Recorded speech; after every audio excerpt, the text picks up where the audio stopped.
Well, new reaction today to the Justice Department's decision to reject South Carolina's voter ID law. It requires residents of the state to show one of 5 different forms of identification at the polls. Any one will do. They can use a driver's license, a state-issued ID card, a U.S. military ID, a U.S. passport, or a South Carolina voter registration card with a photo.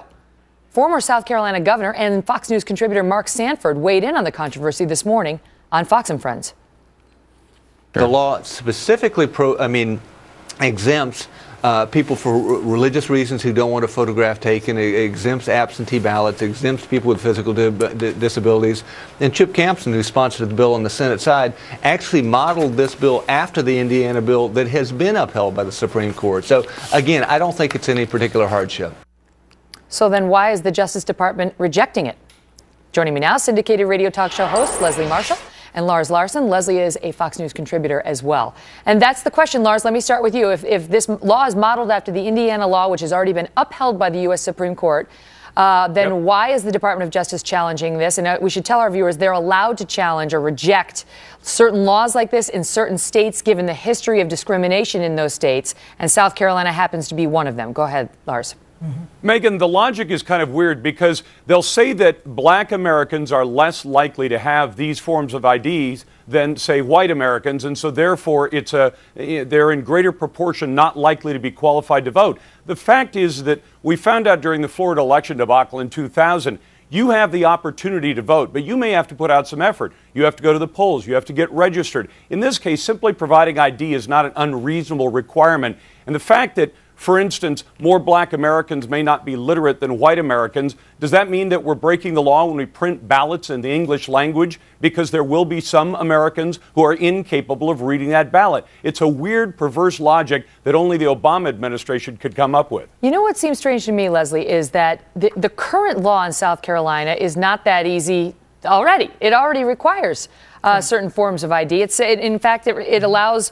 It requires a state-issued or military photo identification or some other photo identification. It seems like the only thing they're adding now is that you can no longer use your printed voter registration card. You have to have a voter registration card with a photo on it. Is that such a big deal that the DOJ needs to step in to stop the change?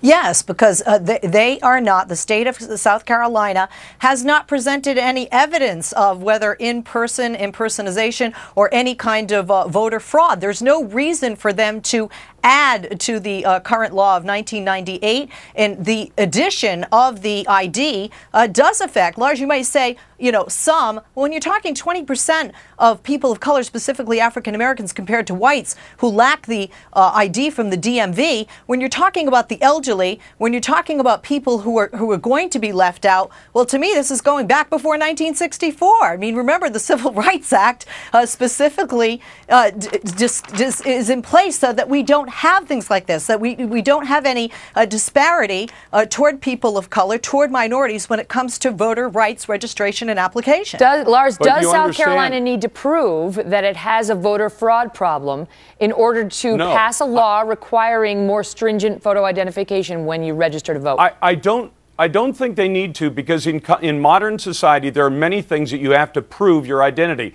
to cash a check, to open a bank account, to rent a car, to board an airplane. Now, do you have to prove that there might be a lot of people trying to board airplanes that are using false names to be able to say we have to have that requirement? To have that kind of minor requirement to be able to vote seems not to be racially discriminatory any more than it is, as I said, to print ballots in the English language instead of putting pictures of candidates on there for people who are illiterate. You could make the argument that there are more people of color in this country who are illiterate than whites, but it still means, Leslie, that there are whites out there who also have not bothered to obtain a driver's license. It's not the state's job to make it so easy to vote that you don't have to do anything. There has to be, you have to put out the effort to go to the polls. You have to put out the effort to register and all those other things.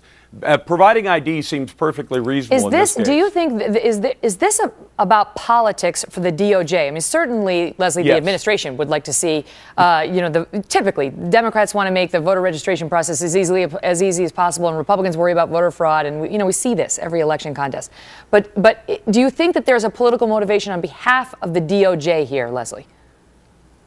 No, I don't, because South Carolina is not the only state. The NAACP did bring this to the Department of Justice, department's attention, and quite frankly, this is their job. I mean, regardless if it's a Democrat or Republican in office, I don't want any American to have hardship or be prevented from voting, quite frankly, even if there's somebody who's not voting for the candidate I'm voting for. Well, usually they get a provisional ballot. They don't get rejected altogether. They get a provisional ballot. But the reason I ask, Lars, is because one of the arguments that the civil rights groups like the NAACP raised in challenging this law was they said, look, a lot of African-American folks may not have the means to pay for documentation to get state-issued IDs, but then the Justice Department acknowledged that South Carolina is going to give them away for free.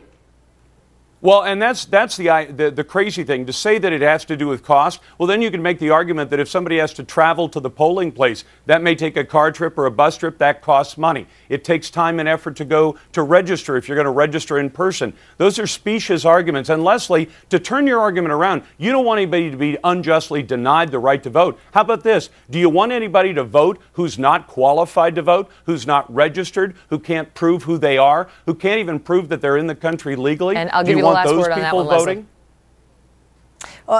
No, I don't, Lars, but the 1998 legislation that is in place in the state of South Carolina accomplishes that. They don't need to take this additional step. And if they're so confident that they need to take this additional step, they can prove and appeal the voter fraud that they did not submit originally with this legislation. Well, you can bet we're going to have this discussion going forward, because the South Carolina is one of 7 states with voter ID laws signed into law in 2011. And it's not the only law, the only state that the Justice Department is looking at. Panel, thank you both so much. Leslie and Lars, all the best. Thank you, Megyn. Happy New Year. And to you.